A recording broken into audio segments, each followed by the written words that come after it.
2001ko irailean golpeen ondorioz handitutako Unai Romanoren aurpegiak izua eragin zigun.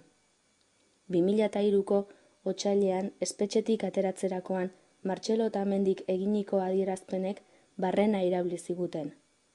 Tratatu dela izan da eta izalege guztietatik kanpokoa.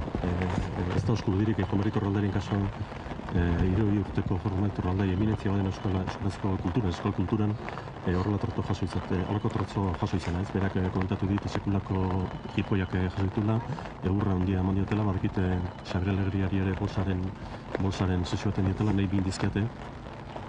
Eta esan duen bezala sok eskatuta beste batzuen kasuan ez dakit inekutia eta Xabier ikusi ditut, baina ezin izan dut haiekin ditzen, eta ezin izan diatek transmititu zer gertatu haiekin, baina beste zenbait kasutan ere oso horrela.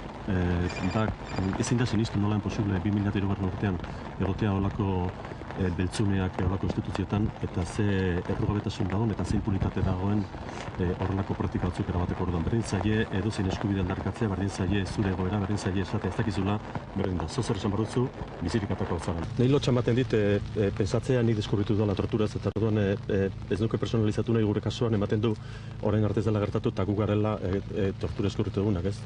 Hori lehenagotik bada, eta orduan uste badala garaia Euskal Gizarteak behingoz hartu ezan hori bere gai propiotzat eta ez dezan utzi Euskal Herritik kanpoko indar polizial batzuk etortzea Euskal Herrira, jendea hemen baitzea eta eramatea hango instalazioetara, eta sudurraren puntan jartzen zaizkien kudrelkeri guztiak egitea. Uste bada garaia tortura gai seriotzat hartzea, ez gara trafiko istripu ezari, errespetu guztiekin, ez gara beste istripu ezari, ari gara torturarekin, ari gara duintasunarekin, ari gara ez bakarrik jendearen duintasunarekin, baiz eta herri bezala antolatzeko daukagun duintasuna. Ezin dugu onartu kanpoko indarrak etortzea Euskal Herrira, gure gazteak eramatea eta nahi duten egite.